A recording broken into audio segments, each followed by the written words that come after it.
Breaking news చూస్తున్నాం. నల్గొండ జిల్లా intelligence ఎస్పీగా పనిచేస్తూ గాడి తప్పిన గంజి కవితపై ఉన్నతాధికారులు వేటు వేశారు. ఇంటెలిజెన్స్ విధుల నుంచి తప్పిస్తూ డీజీపీ కార్యాలయానికి అటాచ్ చేశారు. రాష్ట్రంలోని కీలకమైన జిల్లాను పర్యవేక్షించే బాధ్యతల్లో ఉన్న ఆమె వ్యవహారం శృతిమించడంతో ఈ నిర్ణయం తీసుకున్నారు. 7 ఏళ్ల క్రితం నల్గొండ జిల్లాలో డీఎస్పీగా చేరి ప్రస్తుతం ఎస్పీగా విధులు నిర్వర్తిస్తున్న ఆమెపై ఇటీవల కాలంలో ఫిర్యాదులు వెలువెత్తాయి. తన సిబ్బందితో పాటు కింది స్థాయి అధికారుల నుంచి అప్పులు చేబదుళ్లు తీసుకోవడం, తిరిగి ఇవ్వమంటే ఇంటెలిజెన్స్ నివేదికల పేరిట బెదిరింపులకు పాల్పడుతున్నట్లు ఉన్నతాధికారుల దృష్టికి వచ్చింది. ఈ నేపథ్యంలోనే ఆమెను ఇంటెలిజెన్స్ నుంచి తప్పిస్తూ తాజాగా నిర్ణయం తీసుకున్నారు.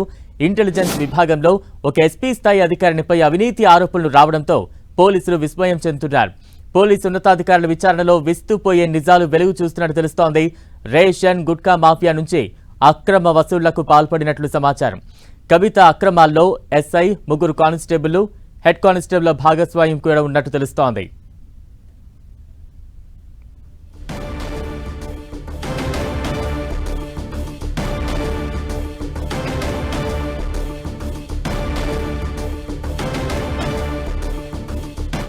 ఇంటెలిజెన్స్ ఎస్బీ వ్యవహార శైలిపై మరింత అప్డేట్స్ అందించేందుకు మా ప్రతినిధి చంద్రశేఖర్ సిద్ధంగా ఉన్నారు. చంద్రశేఖర్.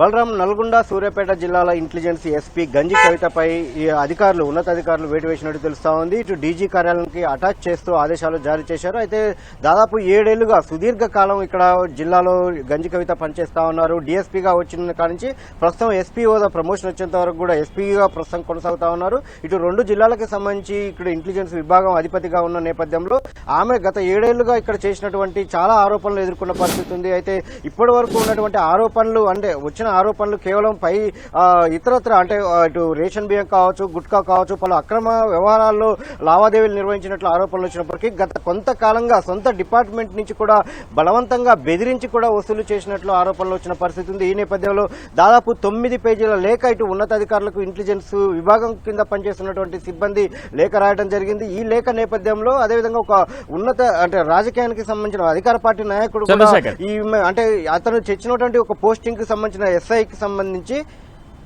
చంద్రశేఖర్ రెడ్డి ఎంతకాలంగా ఇటువంటి అక్రమ వసూళ్లకు పాల్పడుతున్నారు? ఈమెతో పాటు ఎంతమంది, అంటే ఏమైనా ఒక టీంలా ఉన్నారా?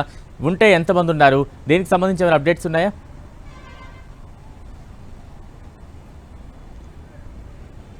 బలరాం, అంటే దాదాపు చాలా కాలంగా కూడా ఇటు ఇంటెలిజెన్స్ ఎస్పీగా పనిచేస్తున్నటువంటి కవిత పైన తీవ్రమైన ఆరోపణలు ఉన్న పరిస్థితి ఉంది. అదేవిధంగా తన కింద పనిచేసేటువంటి కొంతమంది ఎస్ఐలు, అదేవిధంగా ఒక డీఎస్పీ అధికారి, కొంతమంది కానిస్టేబుల్లను కూడా ఒక టీంగా ఏర్పరచుకొని మొత్తం కూడా ఈ తతంగం అంతా కూడా నడిపిస్తున్నట్లు ఆరోపణలు ఉన్నాయి. అదేవిధంగా ఇక్కడ పనిచేసేటటువంటి ఎస్పీలతో కూడా ఎస్పీ కింద స్పెషల్ బ్రాంచ్ విభాగం పనిచేస్తుంది. స్పెషల్ బ్రాంచ్ అదేవిధంగా ఇంటెలిజెన్స్ 2 విభాగాలు కూడా ఇటు ప్రభుత్వానికి, పోలీసు వ్యవస్థకి 2 కళ్ళులా పనిచేయాలి. కానీ ఈ 2 కళ్ళ మధ్య కొంత సమన్వయం లేకపోవడానికి కూడా ఈమె వ్యవహార శైలే కారణమనే ఒక ఆరోపణ ఉంది.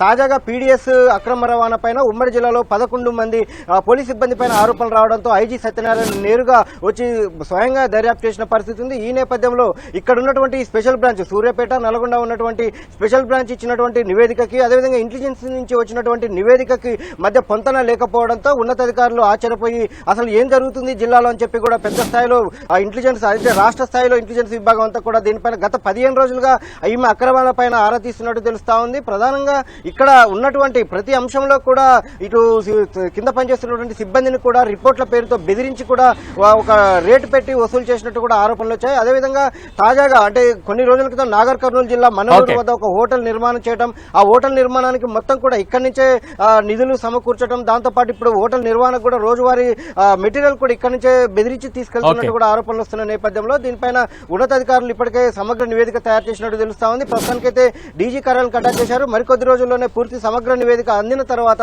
ఆమెపై సస్పెన్షన్ వేటు కూడా పడే అవకాశం ఉన్నట్టు తెలుస్తా ఉంది. Right, thank you Chandrasekhar.